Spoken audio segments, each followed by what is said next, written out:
Jane Waldon and Sarah Bush are accused, along with Wilfred Bell, deceased, of conspiring to cause an explosion. The charge has been brought as a result of information laid by a local headmaster who was convinced that his school was intended as the target of the alleged bombers.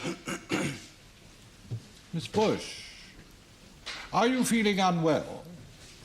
I'm quite well, thank you, my lord. Well, Mr. Maitland-Wilson. Your full name is Peter Williamson McCaig. Yes? Would you state your age and profession, Mr. McCaig? I'm 57 years of age and headmaster of Rushmore Comprehensive School. Were you acquainted with the accused, Miss Jane Waldon? In my professional capacity only. Quite. Would you tell the court how that acquaintanceship came about? Yes. Her son Timothy was a pupil at my school. Was, Mr. McCaig? Was. His mother saw fit to take him away. Mr. McCaig, I sense a disapproval in that remark that is not at all justified by anything we have heard so far. I was trying to be brief, my lord.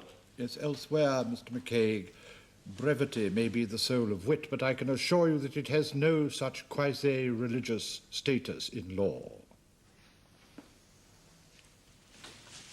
Thank you, my lord. Am I right in assuming, Mr. McCaig, that Miss Walden's son, Timothy, suddenly stopped attending school? Yes, towards the end of January this year. What was your reaction to the boy's truancy? Well, my first reaction was that it was nothing more than that, plain and simple truancy.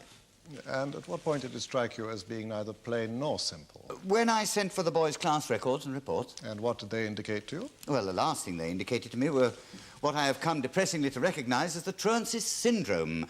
Poor scholastic achievement, unruly classroom behaviour, that sort of thing. Could you perhaps put that in a slightly more positive fashion, Mr. McCaig? Timothy was a model pupil, very bright, adjusted, well-behaved. And yet, at that time, as far as you knew, a truant. Yes. What was your reaction? What action did you take? Well, of course, I could have just gone by the book and let the sanctions against truancy take their course. But in practice, headmasters are allowed to, indeed, almost supposed to, exercise their own discretion. And did you? Yes, I did. In what way?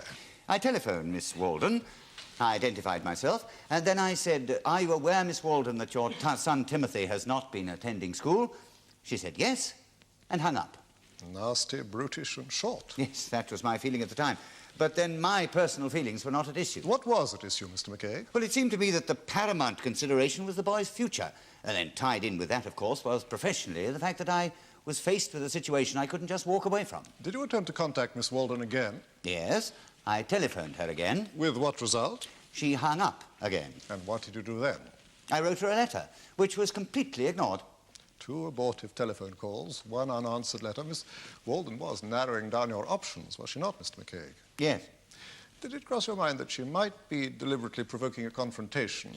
Oh, really, my lord, if my learned friend feels that the prosecution case is so weak that he has to lead the witness... That will be quite enough. If you have an objection to make, please make it in the proper form. As it is, I will disallow the question. Yes, ma'am. Mr. McCaig, having had no success via the telephone and Her Majesty's mail, what did you decide to do then? Well, it struck me that if the mountain would not come to Mahomet, Mahomet would have to go to the mountain. You decided to go and see Miss Walden? Yes, I did. Well, was this not a rather unusual step to take? Well, yes and no. Mr. McCaig, I'm afraid it must be yes or no. Well, in that case, I suppose the answer must be yes, it was unusual. Right. Mr. McCaig, having taken the decision to visit Miss Walden, when did you put it into practice? On the 27th of January. Will you describe what happened on that visit, please? Well, I decided to visit Miss Walden in the morning. Did you have any special reason for doing that? No, not particularly. It was just that the morning was the only free time I had in a rather crowded week. I see. Please go on. Well, it was on about 11 o'clock on the 27th that I arrived at 10A St. Peter's Lane. That was Miss Walden's address? Yes, it was a rather derelict area. I had some trouble finding the house. And having found the house, what did you do next? Well, I rang the doorbell, but not surprisingly, nothing happened. Not surprisingly? Why not? Well, there was a record player going full blast inside. The noise was absolutely stupefying. I see. Please continue. Well, I rang the doorbell several more times, and there was still no answer, so I tried the door. It was unlocked, so I walked in. You walked into the living room? Yes. The noise was even more deafening inside. And when you walked into the living room, who was there? A young woman? Can you recognize that young woman in court today? Yes.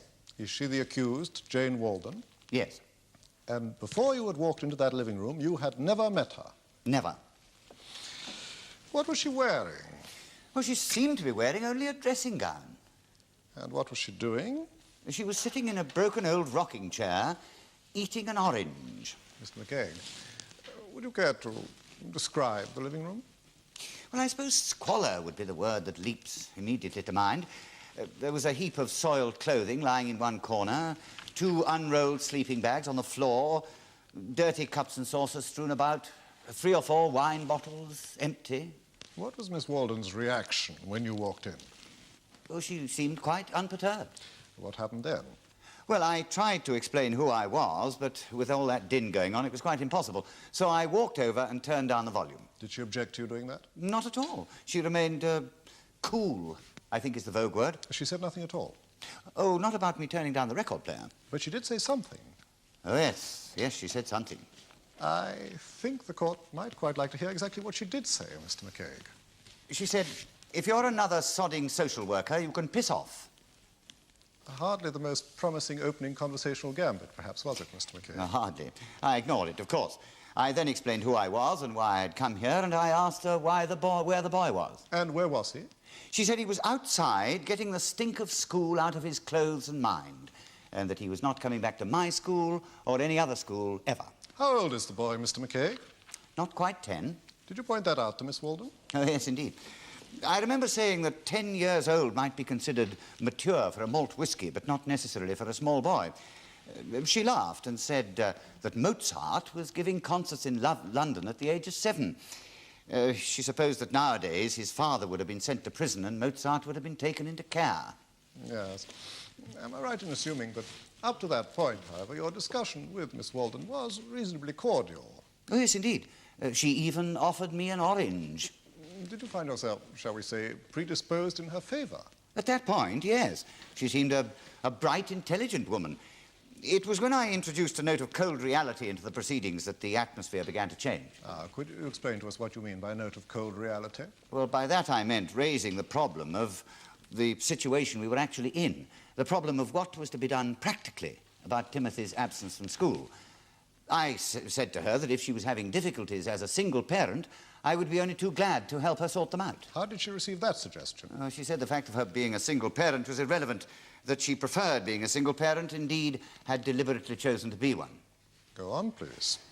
Well, I suggested to her that it might save her time and mine if she were to state categorically her reasons for keeping Timothy away from school. Did she do so? Not immediately, no. She went over to a heap of books lying in a corner and came back with 2 paperbacks. She handed them to me and told me to read them. She said that those 2 books contained all her reasons for keeping Timothy away from school. Can you recall the titles and the authors of those 2 books, Mr. McCaig? Yes, one was called School is Dead by an American called Everett Brymer. And the other one? The other was called Deschooling Society, and the writer of that book was Ivan Illich. Apparently both books, I understand, are concerned with the destruction of the educational system as we know it. This Mr. Illich, is he Russian? He is Austrian, my lord. Oh, a pity. I thought for a moment we were in the presence of something almost ecumenical. Continue, Mr. Maitland-Wilson. What did you do with these 2 books, Mr. McCaig? Well, I tossed them gently back into a corner.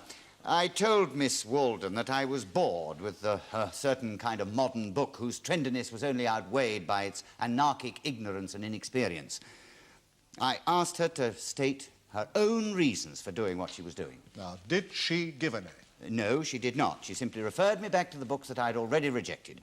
I then told her, quite strongly, that she had no right to sacrifice a child to a utopian ideal, to disable him for life because of some fashionable fantasy. I pointed out the boy's brilliance and maturity, and then she started to shout at me. My lord, I confess that I'm becoming confused as to the charge against Miss Waldon. Is she being accused of conspiracy or some latter-day heresy loosely based on the 1944 Education Act? My lord, I submit that evidence as to Miss Waldon's background and attitudes is highly germane. My learned friend is only too keenly aware that the charge is conspiracy to cause an explosion. He is equally aware that an allegation has been brought that the original target of that explosion was intended to be the school of which the present witness is headmaster. Yes, I take your point, Mr. Maitland-Wilson, but I'm inclined to agree with Mr. Banham when he says that area has been quite adequately covered. Thank you, my lord. Mr. McKay, does the name Wilfred Bell mean anything to you? Oh, yes. He was the young man who blew himself up while transporting a bomb in a stolen car. And did you ever meet Wilfred Bell? Yes, once. Where did you meet him? At Miss Walden's house on the day of the interview I've been describing. Would you please tell the court about that meeting? Yes, well, as I said, during our discussion, Miss Walden had become rather heated and was shouting at me. A door opened and a man walked in from one of the other rooms. He was about 25 and stark naked. Please go on, Mr. McKay. Well, as you can imagine, I was completely taken aback. Miss Walden started to laugh, and then she said, this is a friend of mine, Mr. McKay. His name is Wilfred Bell. What's Wilfred Bell's attitude towards you? Sullen, suspicious. He looked at me, and then he turned to Miss Walden and said, is he giving you a bad time? She then said that I was trying to force Timothy to go back to school, and he said, I am going to throw his ass downstairs. He then tried to throw me out. Did he assault you, Mr. McKay? Well, he tried to. He tried to very hard. In the end, I was forced to put him out of action. You put him out of action, Mr. McKay? I was an unarmed combat instructor during the last war, my lord. How extraordinary. Continue, Mr. Maitland-Wilson. After you had put Bell out of action, Mr. McKay, what happened then? Well, a door opened and a young woman walked in. Can you see that young woman in court today? Yes, she is the young woman sitting next to Miss Jane Walden, Miss Sarah Bush. And what happened after Miss Bush came into the room? Well, Miss Walden was kneeling on the floor, cradling Bell in her arms. Miss Bush looked at me and then turned to Miss Walden and said, what goes on? And what did Miss Walden reply? She said, this bloody great muscle queen has done up Wilfred. And then she added, he's broken my bloody Dory Previn records, too. Yes, I'm afraid I didn't quite understand that last remark. Dory Previn, my lord, is a singer. Something of a cult figure to a woman like Miss Walden. Indeed. Now, please continue, Mr. McKay. Well, then the young women started to laugh. Started to laugh? Why do they do that, do you think, Mr. McKay? Well, I imagine they realized the absurdity of the remark in the circumstances, my lord. Were you laughing, Mr. McKay? Yes, as a matter of fact, I was. And did Wilfred Bell say anything? Oh, yes, he did. He said, the girls can laugh, Professor, but not you. You will be laughing on the other side of your face when we get through with you. Did you take that threat seriously? Not at first, no. Did something happen to make you change your mind? Yes, when I read about Bell blowing himself up. You see, the accident happened late at night and not far from my school. Now, this made me begin to wonder. Did anything else occur which tended to strengthen your suspicion? Yes, some information I got from my attendance officer, Mrs. Murray. Ah, well, we shall be hearing from Mrs. Murray in due course. Meanwhile, one last question. What made you decide to go to the authorities? Because I felt that the matter did not end with Bell's death. I was convinced that the bomb that killed him had been intended for my school. I became equally convinced that Miss Walden and Miss Bush were part and parcel of what he was trying to do.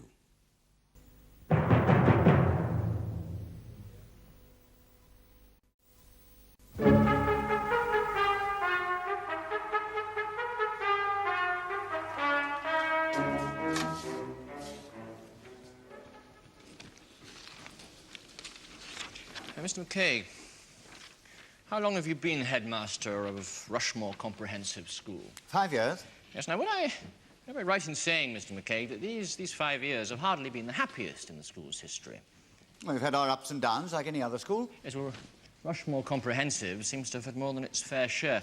Now, for instance, the turnover at staff at your school is abnormally high, is it not? Yes. Yes. Now, isn't that usually regarded, Mr. McKay, as a reflection on the quality, or lack of it, of the headmaster? Well, it could also be regarded as a reflection on the quality, or lack of it, of the young people who enter the teaching profession nowadays. Oh. Well, do you have a prejudice, do you, against young people, Mr. McKay? No, but I imagine all headmasters have moments when they agree with the statement that youth is wasted on the young. And you have more of these moments than most headmasters? Well, I shouldn't have thought so, no. Did you know that you've got a nickname in the staff room, Mr. McKay? Well, if that's true, I should be the last to hear about it. Yes, but it is true, is it not? You must answer the question, Mr. McKay. Yes, it's true. So would you kindly tell the court what that nickname is? Adolf. The reference is presumably to Adolf Hitler. Presumably. Yes. Now, why should you be compared to Adolf Hitler, Mr. McKay? I inherited a very sloppy school 5 years ago. I had to do some pretty drastic weedings out. Is And naturally, there were people who didn't like it. Is it not the case that one of these people that you weeded out wrote a book about Rushmore Comprehensive? Yes, and a very biased and tendentious book it is, too. Yes, your predecessor was regarded as something of an exponent of progressive ideas in education, was he not? Yes. Yes, whereas you, Mr. McKay, you're a stickler for rules and regulations, yes? If the alternative is anarchy, yes, I am. Yes, now you seem to have a mild obsession with that word, with anarchy. Mr. McKay, earlier on you mentioned, yes, a certain kind of modern book whose trendiness is only outweighed by its anarchic ignorance and inexperience. You remember that, do you? Yes, I do. Yes. The remark referred to one of the books which Miss Waldon offered you and which you threw across the room. You make the rejection sound much more violent than in fact Oh, I'm it was. suggesting it was. Yes, I am.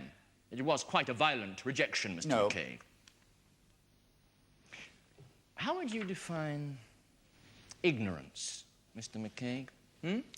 I suppose I would define it as a condition of no knowledge. Condition of no knowledge.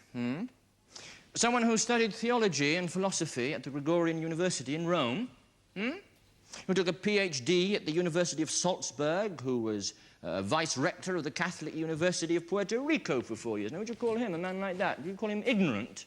No. No? Inexperienced, perhaps? No. No. You see, I've been describing Ivan Illich, the man whose book you threw across the room. I did not throw. Very well, I concede that the writer you describe is neither ignorant nor inexperienced, but he might still be an anarchist. But how can you possibly say that if you refuse to read what he writes? Oh, the truth is, Mr. McKay, that you've closed your mind utterly to modern ideas in education, and possibly in every other field as well. The truth is that I am a practical working headmaster. You a bully, Mr. McKay. Really, my lord? I am going to disallow that question as tending to treat the witness as hostile. My lord. Now, Mr. McKay, why did you suddenly step out of character and pay a personal visit to Miss Waldon? Because all other efforts at contacting her had failed. Yes, well, that's what I mean. I mean, I'd have thought that your normal course would have been, would it not, to put the ordinary truancy procedure into motion? Perhaps I suspected that it wasn't an ordinary truancy. Oh, well, did you in actual fact suspect that? No. No? Oh, then why did you take this unusual course? I was trying to... I was acting in the interests of the Yes, boy. so you've said, but doesn't your action rather smack of favouritism? In my opinion, no. No? In your 5 years as headmaster of Rushmore Comprehensive School, how many parents, Mr. McKay, have you visited personally? Only Miss Waldon. Oh, only Miss... Then you were favouring Timothy, I were was you not? trying to save the boy. Save him from what, Mr. McKay? From whatever was happening to him. And what, in your opinion, was happening to him? Well, he'd become withdrawn, aloof, almost. Mr. McKay, perhaps, did you feel, perhaps, that what was happening to him might have been his mother? I'd never met his mother. No, but you knew quite a lot about her. Oh, yes, she was always writing to the local papers. Yes, Mr. McKay, would it be correct to say that long before you'd actually met Miss Waldon, you'd built up a very prejudiced picture of her in your own mind? I would only dispute the word prejudice. Yes, but you did have a mental picture of her, did you not? Yes? Yes? Well, could you sum up that mental picture in a few words, please? Yes, in two. Impractical idealism. Yet you've already described her in your examination in chief as a bright, intelligent woman. I recognize no contradiction there. Intelligence can often be shockingly misused. How right you are, Mr. McKay. I suggest that your intelligence led you to visit with Miss Waldon with the intention of putting pressure on her. Not... Yes, and perhaps taking advantage of the fact that she's a woman and a single parent. I deny that utterly. You know, Mr. McCaig, I find everything you said, everything about Miss Waldon here, today, a fascinating exercise in total prejudice. Yes, nothing's too small to be exploited. The room that you talked in together, you described it, yes, squalor, you said. Yes. A heap of soiled clothing lying in a corner. Yes, there was. Yes, now could that not have been regarded as ordinary feminine untidiness, Mr. McCaig? Possibly. Possibly. 3 or 4 empty... Yes, you meant 3 or 4 empty wine bottles. Does that make her an alcoholic? Of course not. She seemed to be wearing only a dressing gown. Does that make her a whore, Mr. McCaig? I was merely describing what I saw. Yes? Well, why not simply say she was wearing a dressing gown? Yes, I hesitate to be pedantic, especially in the presence of a headmaster. But I'm sure you will agree that there is a world of difference between she was wearing a dressing gown and she seemed to be wearing only a dressing gown. The phrase was unfortunate, my lord. No, I'm suggesting, Mr. McCaig, your interview with Miss Waldon was quite otherwise than how you've described it. No. Yes. I suggest that you burst into her house, you turned the record player off, you threw the books about, you bullied her and hectored her until Wilfred Bell, who was in another room, was forced to intervene. Nothing could be further from the truth. Now, when Bell came into the room, he was naked. You said that, didn't you? Yes, I did. Yes. Now, what did you infer from that, Mr. McCaig? Well, I naturally assumed that he was living with her. Oh, and has that assumption ever been confirmed from any other source? No, it has not. But... Did you use unnecessary force on Wilfred Bell? No, I did not. Mr. McCaig, you decided to go to the police. Can you explain to the court why you did that? Well, Bell had blown himself up. He'd threatened me. Then he'd blown himself up. And finally, I got the information from Mrs. Murray. So you decided that Miss Waldon was equally culpable. Well, it seemed to me that if they were living together, she could not know about what was going on. Yes, and of course, if she were out of the way, the problem of Timothy would be less intractable. Well, that is tantamount to accusing me of conspiracy. No, Mr. McCaig. Merely of unbridled fantasy.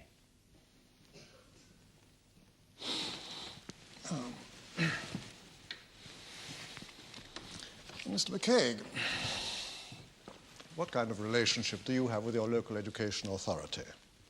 A very harmonious one. Have you ever been reprimanded or taken to task in any way? Never. Your school is subject to periodic visitations from Her Majesty's inspectors, though, Yes, is it not? it is.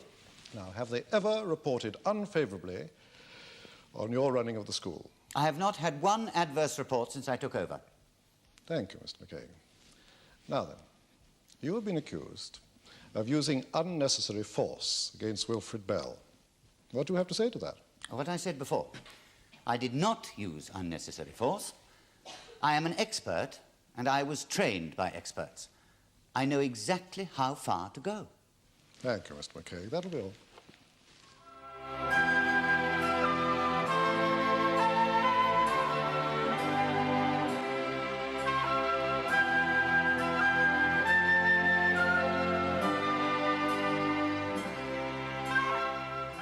The cases in Fulchester Crown Court are fictitious, but the jury is composed of members of the general public. The Queen against Waldon and Bush will be resumed tomorrow in the Crown Court.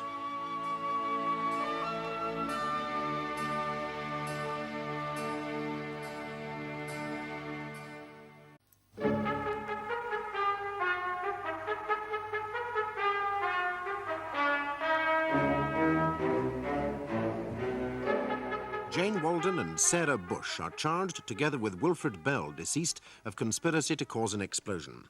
Peter McCaig, a headmaster, had instigated police action against the women in the dock, convinced that the conspiracy had been to blow up his school. Your full name is Janet Murray. Yes, that's right. And you're married? And you live at number 20, Walkenden Grove, Disforth. Yes. What is your profession, Mrs. I'm a Murray? school attendance officer. In that capacity, did you ever meet Miss Jane Waldon? Yes, actually, I went there quite often. She was trying to run a kind of do-it-yourself community centre. There's a lot of truancy in the district, so I was there quite often. I used to drop in for a cup of coffee and a chat. Mrs. Murray, can you remember visiting Miss Waldon in her home on the 4th of February? Yes, I can. Can you tell us the reason for that visit? Her son Timothy hadn't been attending school. Can you tell us more about that visit, Mrs. Murray? She said he was finished with school, with all schools. Did you ask her whether that meant that Timothy's education had suddenly come to a full stop? Yes, as a matter of fact, I asked her that very question. And can you remember her reply? She said she intended to open a free school, that the district was crying out for one, and that she knew lots of qualified people who were dying to put new ideas into practice. Now, was anyone else present in the house during your visit? Yes, Sarah Bush was there and Wilfred Bell. And can you remember what Wilfred Bell was doing? He was sitting at the window, and he had a whole lot of old watches on a table and wee bits in front of him. Did you ask him what he was doing, Mrs. Murray? Yes, I did. He said he was making a bomb. And I said, I wished I could do the same. What happened after he said that? Well, everybody fell about laughing. I mean, everybody always laughed at Wilfred. Poor soul, he was only about ninepence in the shilling. Yes, I would like you to be a little more explicit, Mrs. Murray. Well, my lord, what I mean to say is he wasn't exactly feeble-minded, but, well, he was a bit soft. Thank you. Mrs. Murray, did you report the incident of the watches to Mr. McCaig? No, I didn't. I just sent in the usual standard truancy report. Well, then Mr. McCaig sent for me, and he started asking me about Jane Waldon and Wilfred Bell. That was when I mentioned the watches. And Mr. McCaig, he got very excited, and he asked me if I was sure that that was what Bell was doing. Yes, and did you hear from Mr. McCaig again? Yes, he phoned me about 2 or 3 days later, and he asked if I'd read the newspapers. Then he told me that Bell had blown himself up in a stolen car about 2 or 3 streets away from the school. Thank you, Mrs. Murray. Mrs. Murray, when Wilfred Bell said that he was making a bomb, what did you understand him to mean by that? Well, I took it that he was buying old watches, tarting them up and flogging them as new. That would have been in character, would it? Oh, definitely, yes. Yes. How long did you know Wilfred Bell?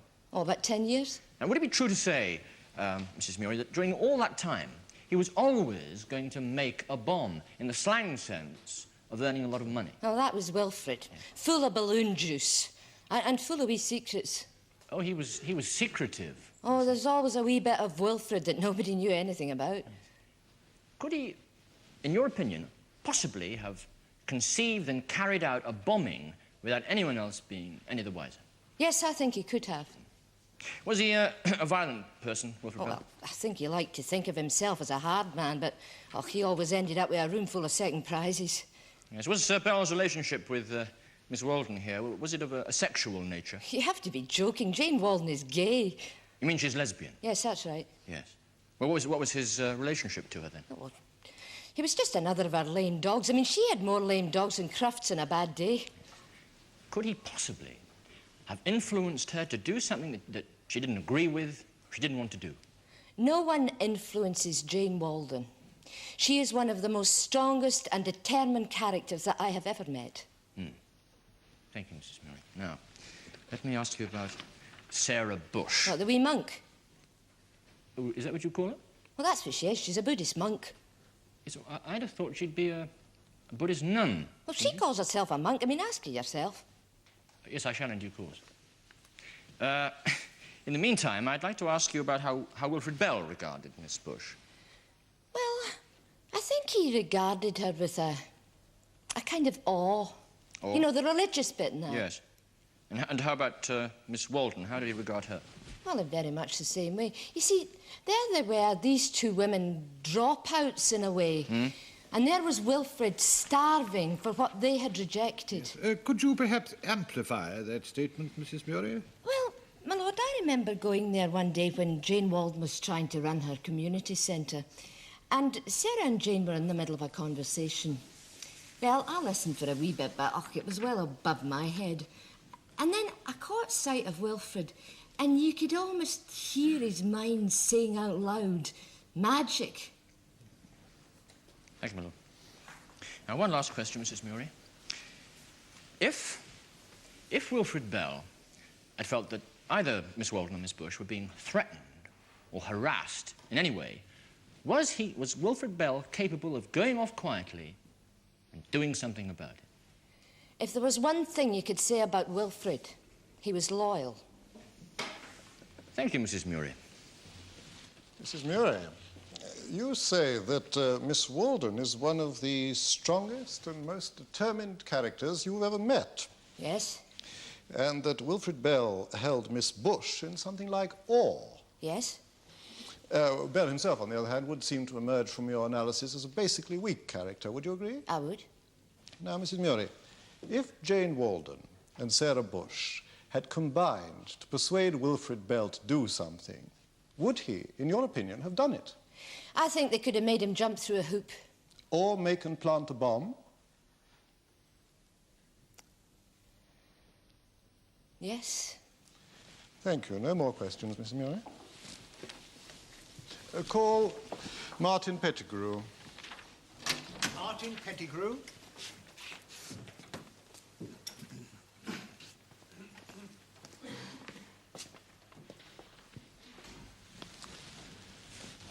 What is your religion, C.V.? You take the book in your right hand and read what is on the card.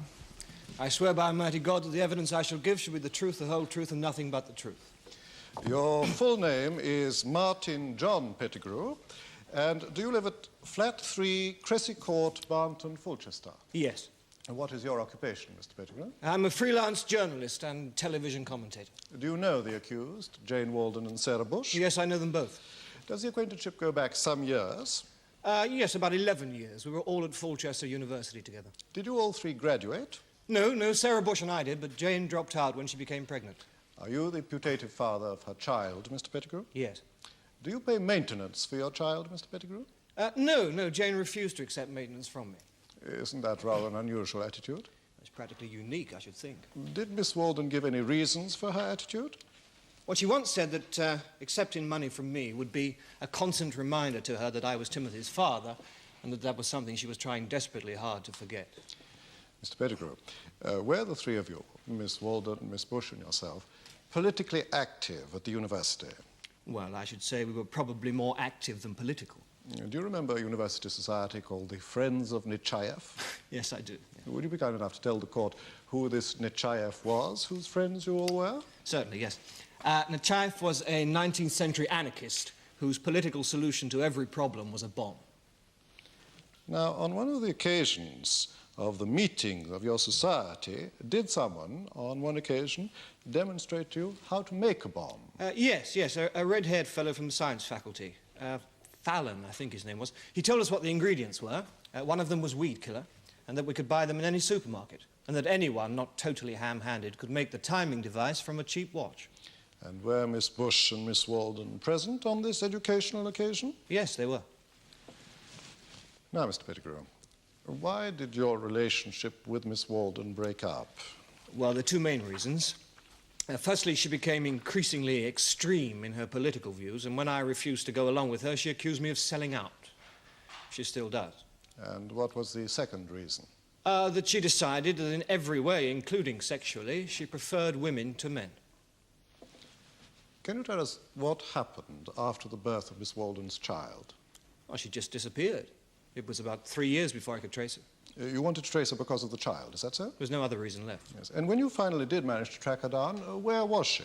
She was living in a commune in North London. Was Miss Bush also in that commune? Yes, she was. She was doing some social work in Notting Hill Gate at the time. And at that time, Mr. Pettigrew, did you take any action in respect of your son, Timothy? Yes, I applied for and got an order allowing me reasonable access to the boy. Now, Mr. Pettigrew, when did Miss Waldon return to Fulchester? About 7 years ago. Was Miss Bush with her then, still? No, she stayed in the south. That was her London period. You know, flower power and pot and dawning of the age of Aquarius, all that sort of thing.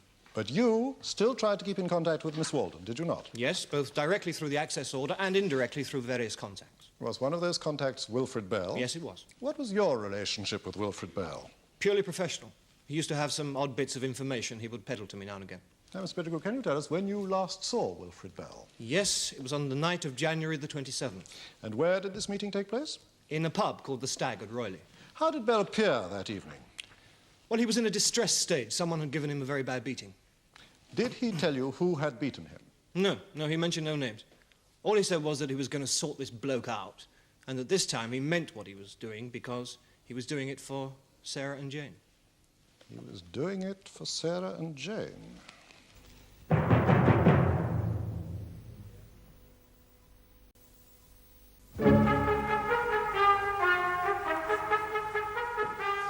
Mr. Pettigrew, on February the 2nd, you went to see Miss Waldon, did you not? Well, actually, I went to see Timothy.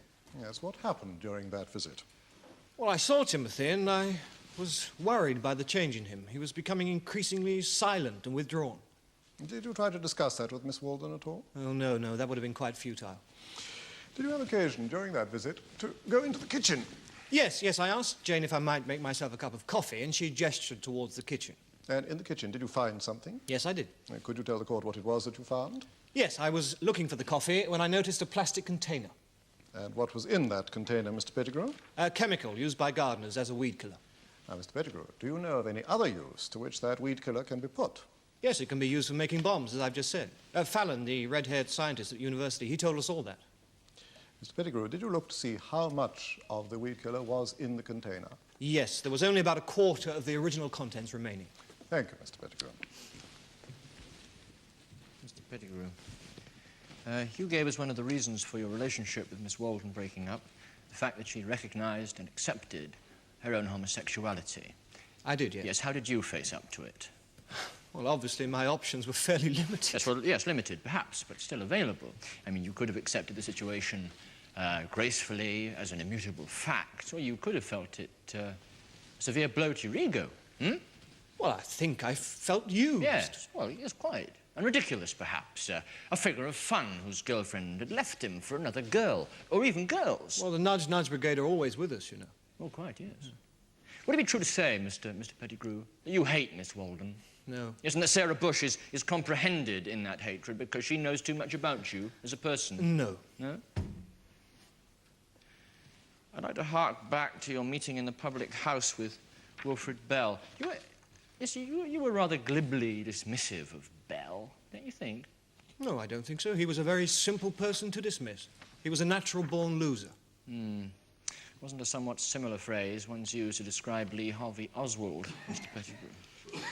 Now, isn't it possible that for once he really meant to do what he'd threatened, to sort out the man who'd beaten him? Well, I suppose it's possible. Oh, yes, I suggest that it's a great deal more than possible. After all, he did blow himself up, did he not? Yes. Yes.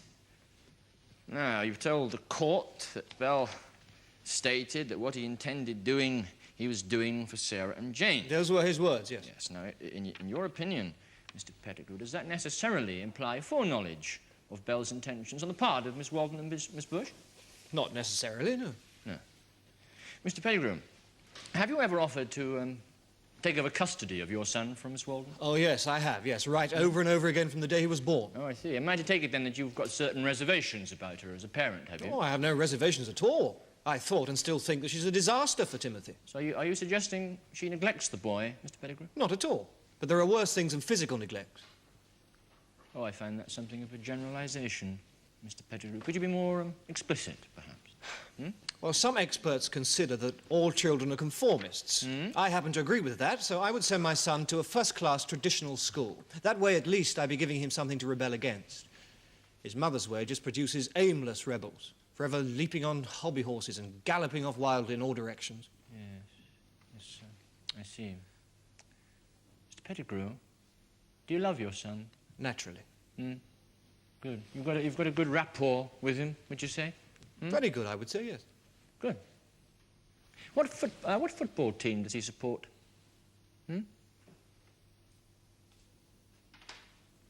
I don't know. Oh. Well, what's his favourite television I haven't the programme? slightest idea. No? Does he like the Bay City Rollers, Mr. Pettigrew? Or is there some other pop group that he prefers? Now, would it be too much to say, Mr. Pettigrew, that you don't know anything about your son? Nothing at all. And you care even less. That you've never seen him. You've never seen Timothy as anything except as an instrument for harassing his mother. I find that a preposterous suggestion. But isn't it true that the boy loathed and feared you, that he dreaded your visits? If it is true, it would merely reflect years of anti-man, anti-father propaganda. Oh, really? Ah, yes. Mr. Pettigrew, your statement to the police about Miss Waldon was rather comprehensive, don't you think? No, I don't think so. No? From an anarchist society at university 10 years ago to a meeting a couple of weeks ago. Huh. Well, had you been writing a study in depth of a conspiracy for a Sunday supplement or something, it was all right. But in a statement to the police, don't you think it's a trifle overblown? No, I'm afraid I don't. No? Well, would you care to explain why, Well, Mr. I'll try. Pettigrew? Yes, well, go ahead. Well, it seems to me that some people have a predisposition towards an act of terror that he or she might one day commit, rather like carrying a gene, or better still, the seeds of a disease. Go on. Yeah, well, I see conspiracy as something that provides the conditions for the disease to become energized and flourish. I'm having to work this out as I go along. Yes, so please don't feel inhibited. Take your own time. Thank you, my lord. Well, in a very profound sense, the people I'm talking about are secret people. You have to define them by implication. You have to assemble them like a jigsaw. Excuse me, are you suggesting that your statement to the police about Miss Waldon and Miss Bush would eventually reveal a jigsaw portrait of terrorism? The interpretation placed on the final portrait will be no concern of mine. A remark worthy of Pontius Pilate at his best. I've no more questions to this witness, my lord. Mr. Pettigrew, I want you to think again about the remark made to you in the public house by Wilfred Bell, when he said he was doing it for Jane and Sarah. Yes. Now, you've already agreed with my learned friend, Mr. Banham, that the statement did not necessarily imply foreknowledge of Bell's intentions on the part of the two ladies, have you not? Yes, I have, yes. All the same, the remark was highly ambiguous, was it not? Yes, it was. Now, you, Mr. Pettigrew, speaking as someone who knew these three people concerned very well indeed, what interpretation did you place on that remark? I immediately assumed that whatever it was Bell had in mind, that both Sarah and Jane would know about it. Thank you, Mr. Pettigrew. I have no more questions. My lord, that is the case for the prosecution. Call Sarah Bush. You are Sarah Bush, aged 27, residing at number 10A, St. Peter's Lane, Rossley. Yes. Yes. Do you have a more permanent address, Miss Bush? Dorner's House, Pevens Bay, Sussex. Now, will you tell the court, please, what that address is? Certainly. It's a monastery. I'm one of the monks. I'm a Buddhist. Miss Bush, you're also a qualified social worker, are you not? I was. Could you tell the court why you put that answer in the past tense, Miss Bush? Because I've rejected that life. It was a false start, and now I've gone back to the beginning. Now, by that, do you mean, Miss Bush, that you've embraced the Buddhist way of life? Yes, I've started searching for the way. And am I right in asserting that the Buddhist way of life completely rejects and condemns all forms of violence? Well, I think that would be too simple a statement of the case. Well, your Buddhism, it is of the Zen variety, is it not? Yes, I seek enlightenment. Yes, Miss Bush, in our own material and occidental way, that is what we too are seeking in this court. Yes, my lord, but there are certain questions that can only be answered by a master. Well, a pupil in a Catholic seminary would not presume to speak on behalf of the Pope. Miss Bush, a pupil in a Catholic seminary would presumably be aware of his church's basic attitudes. Yes, my lord, but such a pupil would simply be collecting fossils and not seeking the way. Now, Zen students are with their masters for at least 10 years before they presume to instruct others. I accept, Miss Bush, that your search for enlightenment entails the most conscientious and rigid discipline.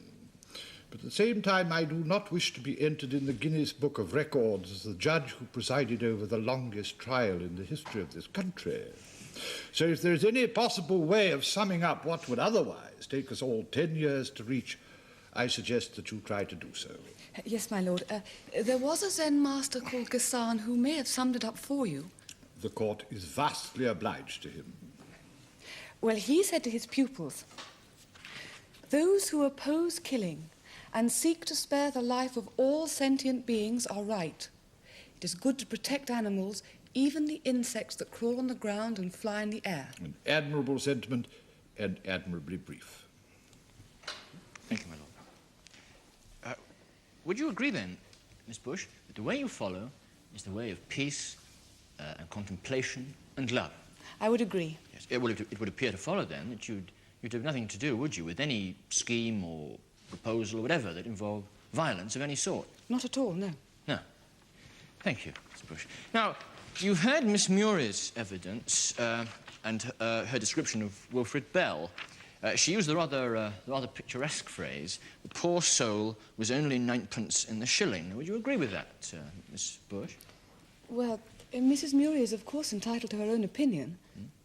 Well, does that mean that you disagree with her assessment of Wilfred Bell, do you? No. Miss Bush, I only know about your religion what I have read, but I do hope that we're not going to have here something like a discussion on the sound of one hand clapping. No, my lord, but oddly enough, I can quote a Zen master who may clarify my attitude to Wilfred Bell. Please do so.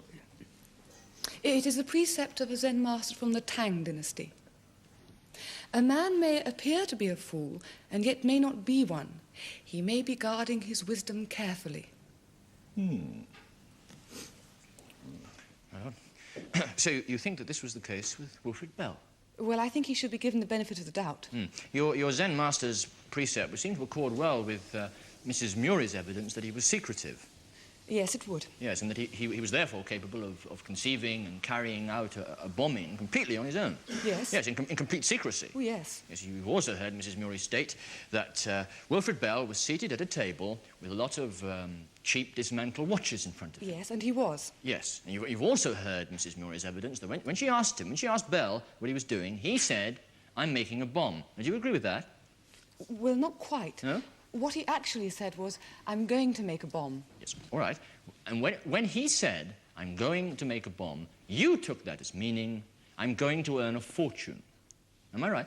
Yes. Yes, just as Mrs. Murray did. Yes. Yes. Did the possibility that he might have been talking about a real bomb, Miss Bush, ever occur to you? No, not for a moment.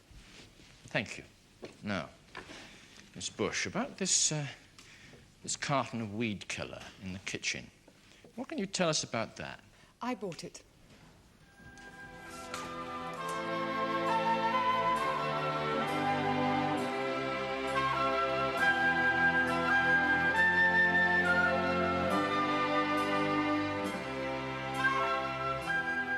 The cases in Fulchester Crown Court are fictitious, but the jury is composed of members of the general public.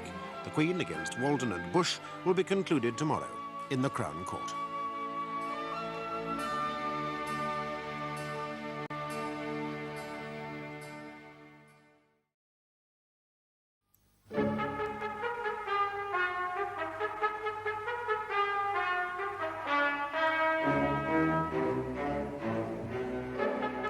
It's now into the third day of the trial of Jane Waldon and Sarah Bush. They're charged in conjunction with Wilfred Bell, deceased, with conspiracy to cause an explosion. The defence is now presenting its case, and Sarah Bush has admitted buying the chemical which was probably used to make the bomb.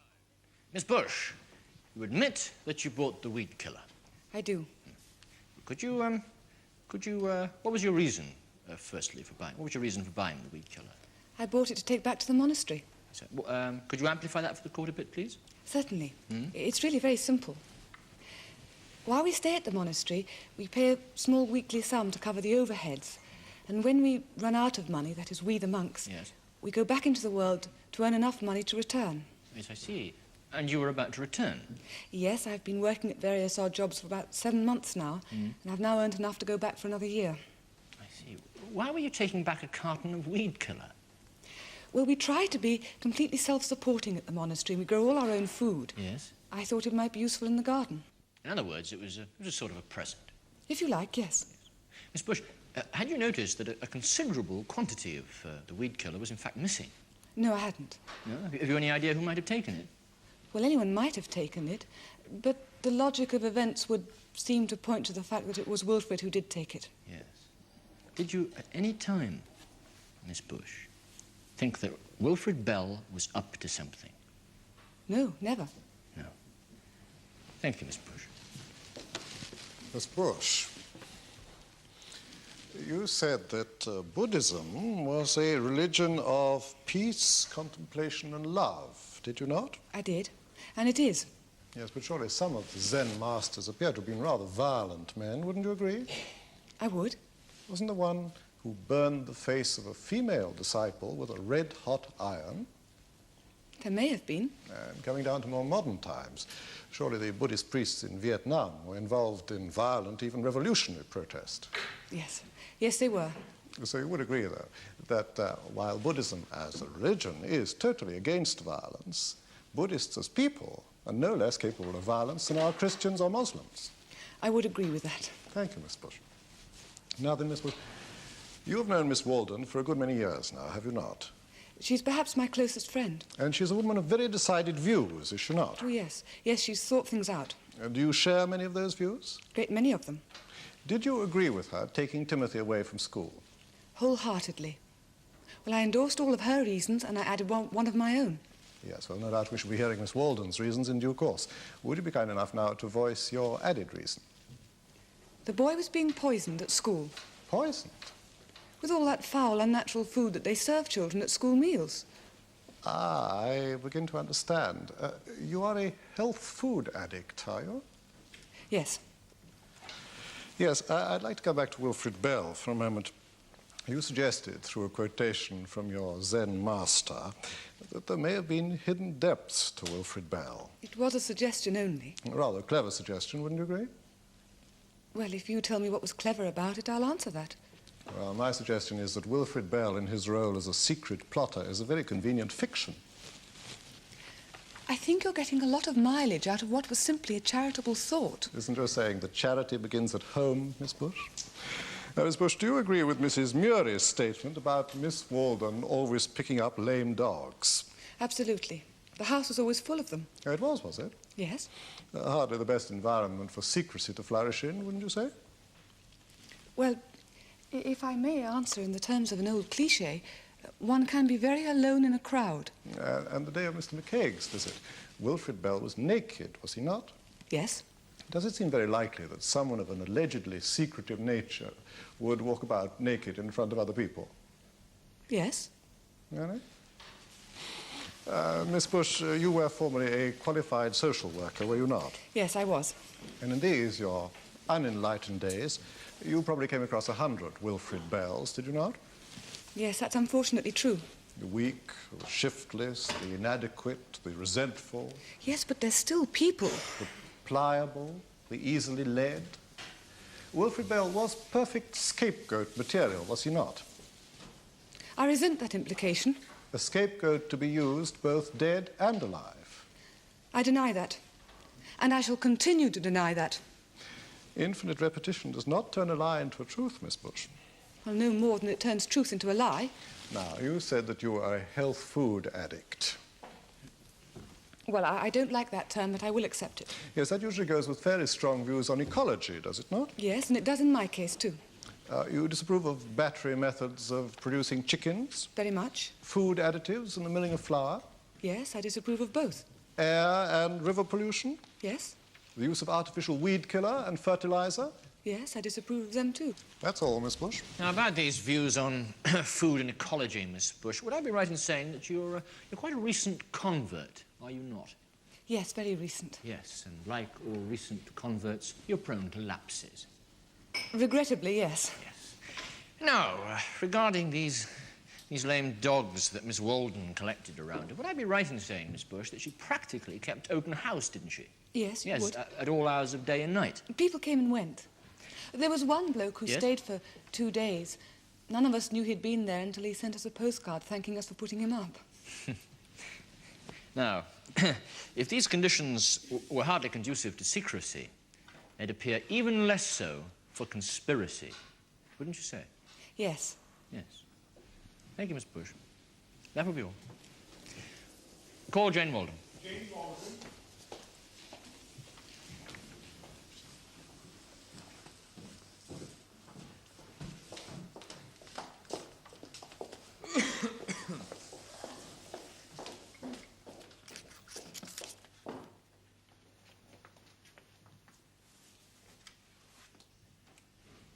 I do solemnly, sincerely and truly declare and affirm that the evidence I shall give shall be the truth, the whole truth, and nothing but the truth.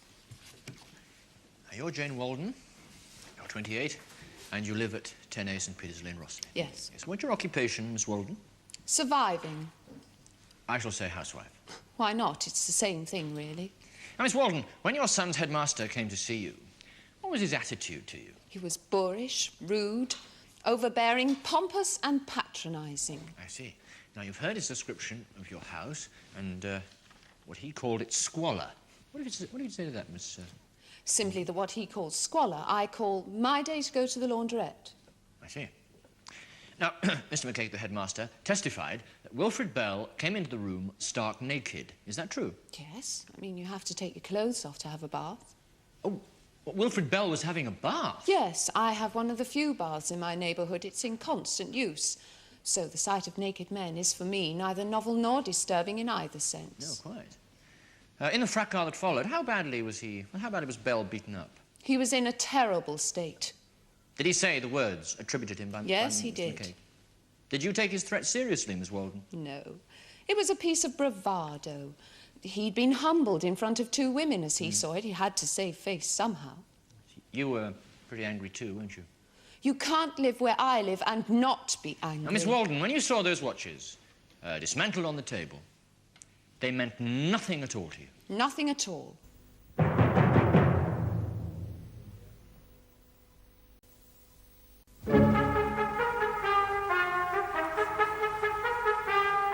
Walden, how did you first come to meet Wilfred Bell? I met him when I was trying to set up a self-help centre in my neighbourhood. He just drifted in one day and more or less stayed. Yes, what happened to your self-help centre? It was sabotaged. Indeed. Who were the saboteurs? The corporation bureaucracy. Initially, the first year, they made us a small grant. When we applied to have it renewed, suddenly there were conditions, like having a more or less resident social worker. Don't you approve of social workers, Miss Walden? I see them as an extension of the police force. Are you an anarchist, Miss Walden? Insofar as I am anything, yes. So you reject all authority, do you? No. I reject the necessity for authority and the rights that authority assumes. You didn't appear to reject the authority you had over Wilfred Bell, though, did you? Frankly, I was not aware of having any. Well, you heard Mrs. Murray's remark about Wilfred hanging on every word you said. Yes, and very touching and beautiful it was. Made me feel thoroughly ashamed. Why did it make you feel ashamed? Because Mrs. Murray was right. Wilfred was hungry for the things that Sarah and I had thrown away. Was Mrs. Murray also right when she said that you and Sarah Bush could make Wilfred jump through hoops? No, she most definitely was not. Reverting to those conversations at which Wilfred Bell was a worshipful eavesdropper, did you discuss politics, violence, revolution? The ordinary day-to-day 20th century things, yes. Well, would you deny that you, and indeed Sarah Bush, encouraged Wilfred Bell to hang around you? Yes, he could be a nuisance. On one occasion, he was the cause of my SS money being stopped under the cohabitation rule. Social security, my lord. Could you go into a little more detail, please? Yes. Wilfred came to my flat one night and stayed for 3 months. During that time, the SS snoopers were ferreting about the way they do. Well, they decided Wilfred and I were cohabiting and stopped my money. And what did you do? Oh, I went to see them and told them the thing was nonsense, that I'm a lesbian. They gave me 10 out of 10 for a new excuse, but no money. It was weeks before I got it sorted out. And that would, of course, tend to confirm your hatred of the system, would it not? Contempt is probably a better word. Did you talk to Wilfred Bell about the iniquities of the system, Miss Walden? Jesus Christ, who the hell are you? I didn't have to tell Wilfred about the iniquities of the system. That was where he was at. And then perhaps you confirmed and crystallized ideas that were already in his head. Or vice versa. Yes, did you discuss withdrawing Timothy from school with Wilfred Bell? Yes, I did, just as I discussed it with Sarah and other people. Yes, but between you and Sarah Bush and Wilfred Bell, there was agreement, was there not? Yes, there was. And as a result, Timothy was withdrawn from school. Yes. And then Mr. McKay came to interview you and seemed to confirm all those things you had discussed about schools. He was everything we had discussed in person. Miss Waldon, why did you take your son away from school? Because he was unhappy. Was he unhappy with his particular school, or were you unhappy with the whole concept of school? Both. But according to his headmaster, Mr. McCaig, Timothy was, let me see, very bright, adjusted, well-behaved. All you have to add to that is one owner, only 35,000 miles, and you're describing a second-hand car. Was the boy consulted about your decision? The boy is consulted about every decision that concerns him. Was he consulted about the decision you took not to hand him over to the custody of his father? Yes, he was. As soon as he was capable of understanding the situation, he was told he could go to his father if he preferred to. And he always preferred not to. Is that the case? That is the case. And as his father had money and worked in the media, that was a victory over the system. I'm afraid I don't think that way. And then, of course, Timothy goes to school and does well and appears to be happy and adjusted, until one day you happen to read in a book that schools are really repressive institutions that turn out manufactured robots. Am I correct so far, Miss Waldon? No. Are you one of those people who cannot possibly believe something unless they see it written in a book? The books I offered McCaig simply confirmed and crystallised ideas that were already in my mind. And from there on, it was an easy step to take Timothy away from school, was it not? Yes. And that was another victory over the system. One moment, Mr. Maitland-Wilson. Now, Miss Waldon, what exactly are your views on the school system? To begin with, I believe the system has become institutionalised. And like all other institutions, it tends to be run for the benefit of the staff rather than the patients, if I may call them that. Secondly, the system is class-structured and blatantly elitist. Those with the right parents and from the right background, the chosen few, are set apart, drilled through their A-levels, and then, of course, they go on to the university where the manufacturing process is completed and people are brainwashed into their role in society. So, if you're a Wilfred Bell, you stand no chance. For you, school is like prison. You simply serve your sentence until the leaving age and then you're flung on the street and left to fend for yourself. I am convinced that every child, no matter how deprived or intellectually inadequate he may be, has a potential that can be channeled and fulfilled in some way, however insignificant that may be. But these allegedly not very bright kids, those like Wilfred who need care and encouragement and attention, these are the ones who are neglected. And because of this, I believe that schools are wasteful of talent, and worst of all, they destroy the child's innate spontaneity and creativity. So you, Miss Waldon, would like to see all schools destroyed? Yes. You know, the weakness of anarchism, Miss Waldon, has always been their inability to suggest alternatives. With all due respect, that is not the case. There have been very successful free schools that ran on anarchist principles. Would you have sent the boy to one of these? My lord, it was my intention to set up one in my own neighbourhood. It's an admirable intention. I wonder if it really has anything to do with the heart of the matter. I don't understand. You did say, did you not, Miss Waldon, that the boy was unhappy? Yes. Well, there is a principle of logic, if not of law, called William of Occam's razor, and that states that ideas should not be multiplied beyond the necessity for them. Yes. Well, I was wondering if the boy's unhappiness had anything to do with educational theories, politics, or such abstractions. I think possibly he is a good boy fallen among adults. Miss Waldon, you heard Mr. Pettigrew testify that some years ago you lived in a commune in North London. Yes. How long did you remain there? About 18 months. Now, am I right in saying that during those 18 months, 4 members of that commune were arrested and charged with bombing offences? Yes. Is it true that those 4 people were subsequently found guilty and sent to prison? Yes. And was one of them a girl called Helen Tourneur? Yes, Helen was one of them. Now, she was a very good friend of yours, was she not? A very good friend. I'm going to suggest, Miss Waldon, that she was something even closer than that. Yes, we were lovers. I'm going to suggest, Miss Waldon, that during the 18 months that you lived with Helen Tourneur in that commune, you learnt everything there is to be known about making bombs. What you suggest is simply not true. It is true, however, that she was picked up by the special branch, was she not? The special branch were picking up everybody that year. You just weren't anybody if you hadn't been picked up by the special branch. They even picked me up. Frankly, you know, I found your statement quite incredible. You lived for 18 months on terms of the closest possible intimacy with someone who is actively engaged in bombing attacks. Surely in that time you couldn't help picking up the rudimentary details. The men made the bombs. Well, even so, you couldn't have helped seeing them assemble the devices. I never did. Oh, really, Miss Waldon? There was a strict rule. During the time the men were assembling the bombs, the women would take the children out walking in the park nearby. How very chivalrous! And it happens to be true. Was the gentle art of bomb-making one of those subjects you discussed with Miss Sarah Bush? One of those curtain lectures to which Wilfred Bell listened so devoutly? I have never made a bomb in my life. I wouldn't know how to. Yes, but isn't it possible that Wilfred Bell made it under your supervision? No. But he did make a bomb, did he not? Obviously he did. Well, the question is, why? Why don't you reassemble Wilfred and ask him? Miss Waldon, that is a most outrageous observation. What is happening here to me is, if anything, even more outrageous. Miss Waldon, you will not help your case by overstepping the bounds of propriety.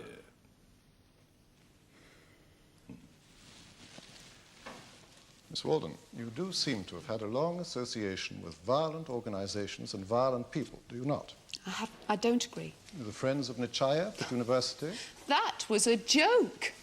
They were all louts with too much money, a kind of 20th century hellfire club. All their violence took place on the rugby field.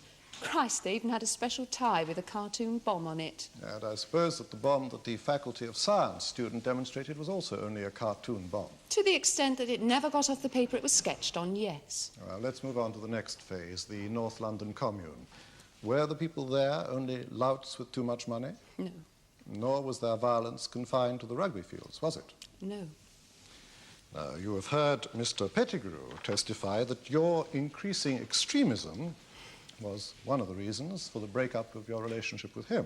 Yes, I did, and I think it was made manifestly clear in this court why he said that. But you yourself have amply demonstrated in this court your extremism also, have you not? I have only told the truth. Well, you've told us about your trouble with your self-help centre. In other words, resistance to bureaucracy is a crime. Then there was your conflict with the Social Security. The violence there was done to me. And I use the word violence advisedly. Every day the same violence is meted out to thousands of helpless people by the SS. And finally, of course, there was the business of your taking your son away from school. Which involved, as the merest byproduct, Wilfred Bell being beaten up by a headmaster. Ah, yes, Miss Waldon. Now, I would like to ask you about those injuries allegedly inflicted on Wilfred Bell by Mr. McCaig. Could you describe the injuries, please? His nose was badly damaged, probably broken. Bad bruises across the throat. His ribs hurt when he breathed, which suggests damage there. And his testicles were severely swollen. Why didn't he see a doctor or go to the casualty ward of a hospital? Wilfred was poor and semi-illiterate. Am I supposed to accept that as an answer? It is an answer. People like Wilfred don't go near doctors or lawyers or policemen or any other authority of their own free will. They've learnt that it's better to suffer and be safe. Then you possibly could have reported the matter to the police yourself, could you not? The police would just have laughed. Well, was there anything to prevent you writing a letter of complaint to Mr. McCaig's superiors? Only the knowledge that it will all end up in a great big whitewash. I see. Now, Miss Waldon, is it not the case that on or after the 27th of January last, you entered into an agreement with Wilfred Bell and Sarah Bush? And is it not the case also that as a result of that agreement, Sarah Bush purchased a certain weed killer, which is the required ingredient in the making of bombs? Is it not the case also that as a result of that agreement, Wilfred Bell obtained from an unspecified source an unspecified number of cheap timepieces, the mechanism of which was to be used to make the triggering device for a bomb? And finally, is it not the case that Wilfred Bell did actually construct a bomb with the full connivance of yourself and Sarah Bush, and that the intent was to plant the bomb to cause an explosion at Rushmore Comprehensive School? None of that is remotely true. I have no more questions for this witness, my lord. Miss Walden, you were interrogated by the special branch, were you not? It was not an interrogation. Well, could you tell the court what it was then, please? They wanted me to become an informer. And did you refuse? Yes, of course I did. Thank you, Miss Walden. You may return to the dock, Miss Walden. There is something I would like to say. Miss Walden, I would question the wisdom of that. My lord, the wisdom in question is your own. Oh, but in that case, I can hardly refuse to listen. My lord, earlier on you said you thought Timothy was a good boy fallen among adults. Mm-hmm. I would like to read something to the court, my lord. May I see it, please? It's a poem which I found lying about in the house a short while ago. It was written by Timothy. I see.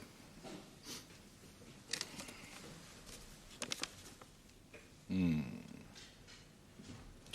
Maitland-Wilson, Mr. Barnum, have you any objection to Miss Walden reading this poem? No, ma'am. No, ma'am. Very well, then, Miss Walden, you may read the poem to the court if you so wish. Thank you.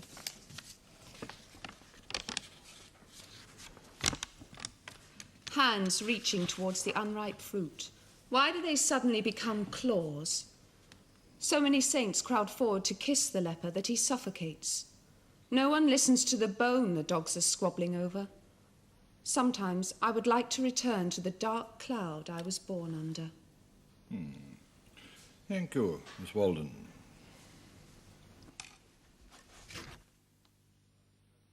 Members of the jury, will your foreman please rise? Now just answer this question, yes or no. Have you reached a verdict upon which you are all agreed? Yes? And do you find the accused Jane Walden guilty or not guilty on the charge of conspiring to cause an explosion? Guilty. Is that the verdict of you all? It is.